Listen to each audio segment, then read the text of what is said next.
Pohon beringin tegaknya tinggi, kalau rendah menyapu bumi, menghibur aku, menolong aku. Bertiuplah, oh angin bayu, laju, laju, buaiku laju. Assalamualaikum. Apa khabar semua? Saya Mak Jah. Apa khabar semua anak-anak Mak Jah di luar sana? Sehat? Alhamdulillah. Mak Jah berdoa semoga anak-anak Mak Jah sehat walafiat dan sentiasa dilindungi oleh Allah dan diredai Allah. Baiklah, pada kali ini seperti biasa, Mak Jah ingin merungkaikan sebuah lagi kisah misteri alam mistik, iaitu alam yang dinamakan bunian. Apa sebenarnya bunian? Ada berbagai cerita mengenai bunian.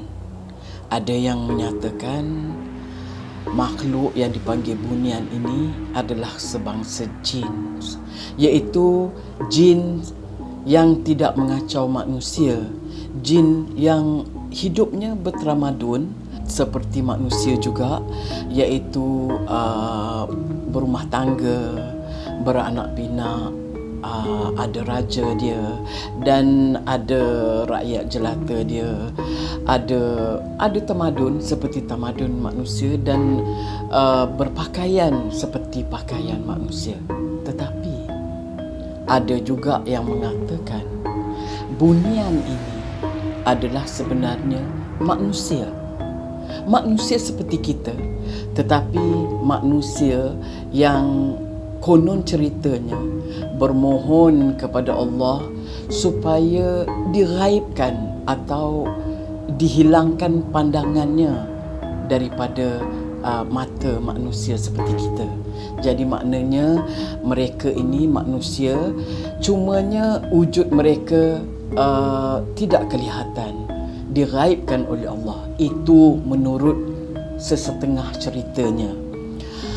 Persoalannya sekarang, Mak Jah agak tertarik dengan cerita bunian kerana Mak Jah banyak pengalaman mengenai bunian, di mana pada masa Mak Jah kecil-kecil dahulu, di kampung Mak Jah banyak perkampungan bunian. Baiklah, seperti yang Mak Jah tahu, yang diceritakan oleh orang-orang dahulu kepada Mak Jah, rupa bentuk bunian adalah seperti manusia, sangat menyerupai manusia. Kalau wanita seperti wanita manusia biasa, kalau lelaki juga seperti manusia biasa. Tetapi kegemaran mereka adalah suka memakai pakaian yang berwarna putih. Dan ada juga Mak Jah dengar cerita bunian ini, ada yang mengatakan kulit mereka sawo matang, dan ada juga yang menyatakan kulit mereka agak keputih-putihan. Itu apa yang mereka telah jumpa. Tetapi sekarang kita nak tahu di mana tempat tinggal bunian. Seperti yang diceritakan oleh orang-orang dahulu kepada Mak Jah, tempat tinggal bunian ini berbagai-bagai. Ada yang suka tinggal di dalam hutan belantara, ada yang suka tinggal di gunung ganang, di gua-gua, dan juga di sekitar rumah-rumah kita. Dan yang lebih mengerikan, ada yang tinggal bersama-sama dengan manusia. Maknanya kita pun tak tahu kita tinggal bersama dengan mereka. Bila menceritakan kejadian ini, tiba-tiba bulu roma Mak Jah naik. Bagaimana kita nak tahu yang kita ini tinggal bersama dengan bunian? Ada banyak peristiwa yang boleh mengaitkan. Contohnya kalau kita sering terbau masakan mereka, bau wangi dekat rumah, dan kita boleh merasakan sesuatu di dalam rumah kita. Katanya kita berkongsi dengan mereka. Jadi Mak Jah teringat apa yang diceritakan oleh kawan Mak Jah.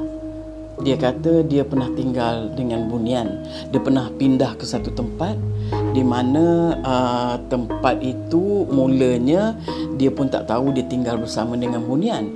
Jadi tapi dia kata anak dia selalu dirasuk, anak dia macam selalu nampak. Dan pada suatu hari dia kata rumah dia tu ada tangga. Dia kata bila dia turun tangga, mungkin dia nak minum air ke tengah malam, dia nampak seorang perempuan tengah menonton TV. Jadi bayangkanlah kalau kita tahu kita tinggal dengan makhluk yang kita tidak dapat lihat.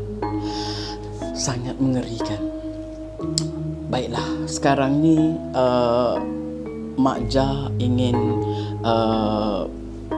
bercerita pengalaman apa yang Mak Jah lalui di kampung semasa Mak Jah kecil dulu. Mak Jah tinggal di Perak, satu kawasan perkampungan, dan di kawasan kampung itu konon ceritanya banyak perkampungan bunian, termasuk jugalah arwah Datuk Mak Jah. Dia selalu pergi ke alam bunian, di mana dia selalu dijemput kenduri kahwin, anak-anak mereka berkatan. Dia selalu menjemput arwah Datuk Mak Jah, dan Datuk Mak Jah bercerita kepada Mak Jah bagaimana di alam sana. Dia kata seperti biasa, kenduri kahwin macam orang kahwin biasa, kalau mereka berkatan seperti biasa. Ini ada lagi satu kisah di mana seorang budak lelaki, seperti biasa budak lelaki ini beramai-ramai pergi memanjat gunung dengan rakan-rakan dia, itu di Bukit Beroga. Maka budak ini bercerita dia naik ke puncak Bukit Beroga, dan di mana pada ketika itu waktu pukul 6 lebih atau dekat pukul 7, dia pun berjalan-jalan. Tiba-tiba dia rasa dia berjalan seorang diri. Orang lain tak tahu ke mana. Dan dia nampak seorang budak yang agak kecil, budak perempuan yang agak putih katanya, dan memakai baju putih, mengajak dia ke satu tempat, dan dia pun mengikut budak perempuan itu ke satu tempat. Tiba-tiba dia masuk ke dalam sebuah gua, dan gua itu penuh dengan pasir, dan ada beberapa orang di dalam gua itu, dia kata. Dan di mana dia kata dia berada di situ selama 2-3 hari, dan mereka di situ agak warak katanya. Dia dikejutkan untuk solat, disuruh mengaji, dan dia nampak Al-Quran yang sangat besar katanya di situ, dan mereka memujuk dia untuk berkahwin. Mereka memujuk dia untuk berkahwin dengan anak perempuan mereka. Dan itulah ceritanya, kerana budak lelaki ini dia tidak mahu, dan dia memberitahu mereka yang dia ingin kembali ke pangkuan keluarganya, dan dia dibenarkan balik. Oleh kerana dia dapat balik, dan dia bercerita apa pengalaman yang telah dilaluinya. Ada satu ketika dulu di masa Mak Jah masih berlakon dalam sitkom Pimai Tang tu, Mak Jah dengan grup grup Mak Jah, grup Pimai, kami ada show di Kelantan. Kerana kadang-kadang pada masa itu kami sering kali dapat buat show ke sana kemari. Dan apabila kami membuat show di Kelantan, so saya pun pergilah bersama dengan grup Pimai. So ketua dia arwah Pak Uda, iaitu Zami Ismail. So apabila kami dah habis show, arwah Pak Uda, saya panggil dia Pak Uda ya, mengajak kami untuk pergi ke suatu tempat. Kami sebenarnya bukanlah nak ikut dia, tapi kami nak pergi ke Rantau Panjang, nak pergi membeli belah. Tapi Pak Uda kata, arwah kata, marilah kita pergi sebentar di rumah kawan dia, ada benda yang dia nak ambil di situ. So kami pun sebab kami naik satu van, jadi oleh kerana dia beria-ria sangat nak pergi mengambil barang di rumah kawan dia, kami pun terpaksalah ikut dia. Jadi Mak Jah apabila turun dari van, sampai ke rumah tu, tuan rumah pun jemput kami masuk ke dalam rumah. Kami pun masuk. Apabila saya masuk ke dalam rumah tu, saya agak terkejut kerana saya lihat di keliling rumah, di dalam rumah tu banyak warna kuning. Saya macam tak apalah. Saya pun duduk, datanglah suami isteri tu buat kami air, jamu air. Saya pun minum. Tiba-tiba saya tercium bau wangi yang sangat wangi. Saya tak tahulah rakan-rakan saya yang lain ada tercium atau tidak. Kemudian tuan rumah itu, isterinya berkata kepada arwah Pak Uda, dia kata, tunggu sekejap ya, saya nak pergi ambil barang. Mak Jah pun ingin tahulah apa benda yang dia nak ambil. Sekali dia pun masuk ke dalam bilik dia, Mak Jah pun macam yang nak tahu sangat apa benda yang dia nak ambil dekat dalam bilik tu. Sekali bilik dia sangat simple, dia cuma dia tak ada pintu, dia ada curtain sahaja. Dia selak curtain tu.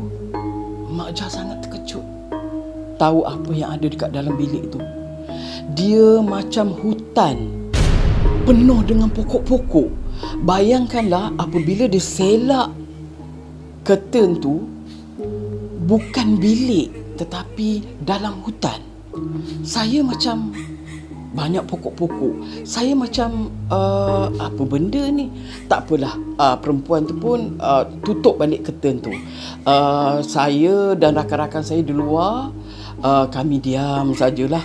Sebab agak ganjil, satu suasana yang agak ganjil. Kemudian suaminya memanggil saya. Dia panggil saya dalam bahasa Kelantan. Dia kata, "Mek, masuklah dalam." Dia kata, "Orang tu nak jumpa denganmu."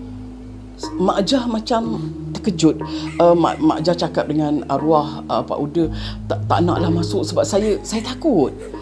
Pak Uda kata tak apalah, dia tak nak masuk. Kemudian tak lama lepas tu bau tu semakin kuat yang saya cium lah, tapi saya tak tahulah rakan-rakan lain boleh terbau yang sama.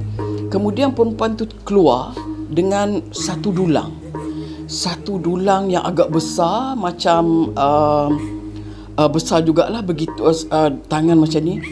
Saya terkejut, penuh dengan batu-batu yang berharga. Tak tahulah apa batu. Saya orang yang tak pandai sangat batu, tapi ada batu nilam, ada batu merah, batu macam-macam batu dekat situ. Batu yang orang buat cincin. Kemudian isteri dia memandang kepada saya, dia kata, "Mek, mu ambil lah satu batu ni." Saya tak nak sebab saya takut. Saya kata tak apalah, saya tak nak. Tapi memandangkan tuan rumah itu paksa saya untuk ambil, saya pun untuk tidak mengecilkan hati dia, saya pun ambil satu batu. Saya pun tak tahu apa nama batu tu. Kemudian dia kata ambil lagi satu, sebab itu yang jantan, kena ambil yang betina. Saya kata batu pun ada betina jantan ke? Saya pun ambil. Kemudian dia kata baca Al-Fatihah, sedekahkan kepada orang yang memberi. Saya macam okeylah, saya pun ambil. Dia pun bubuh dalam kain tu warna kuning. Saya pun peganglah batu tu. Kemudian saya cakap dengan rakan-rakan saya, boleh ke macam mana ni? Dia kata ambil je lah, nanti takut orang tu kecil hati kan. Saya pun ambil. Kemudian kami pun balik lah. Dah habis cerita di situ. Saya tak puas hati sebab saya ingin tahu apa ni kan. Saya bertanya dengan arwah kawan arwah Pak Uda. Saya kata, Pak Uda, apa benda ni? Pak Uda bagi tahu saya, dia kata dia panggil saya Khatijah. Tijah, kamu jangan risau, dia kata kat saya, kerana dia kata perempuan ni dulu dia mengandung, kemudian apabila dia melahirkan, anak dia telah diambil ke alam bunian. Itu menurut ceritanya. Dan dia kata kamu jangan takut. Dia kata setiap tahun orang bunian di alam sana mereka mengeluarkan zakat dengan memberikan batu-batu ni kepada manusia seperti kita. Oh, macam itulah kisahnya. Saya pun tak tahu. Okey, dia kata tetapi yang menjadi muskilnya, dia bukan bagi kepada semua orang. Ada orang-orang yang dia rasa nak bagi agaknya, dan batu tu masih ada dengan saya. Dan saya sampai sekarang saya tak pernah jumpa lagi, dan saya pun tak ingat di mana tempat itu. Dan batu tu telah bertukar warna. Dari dulu dah agak lama juga saya simpan, daripada warna coklat sudah menjadi warna kuning. Saya sampai sekarang benda tu menjadi misteri dalam hidup saya.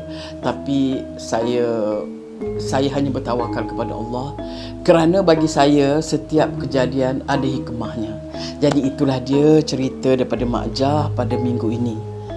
Cuma satu, Mak Jah ingin berpesan kepada anak-anak Mak Jah di luar sana, jangan leka hidup di dunia ini, kerana mata ada yang memerhati di luar sana, di alam misteri.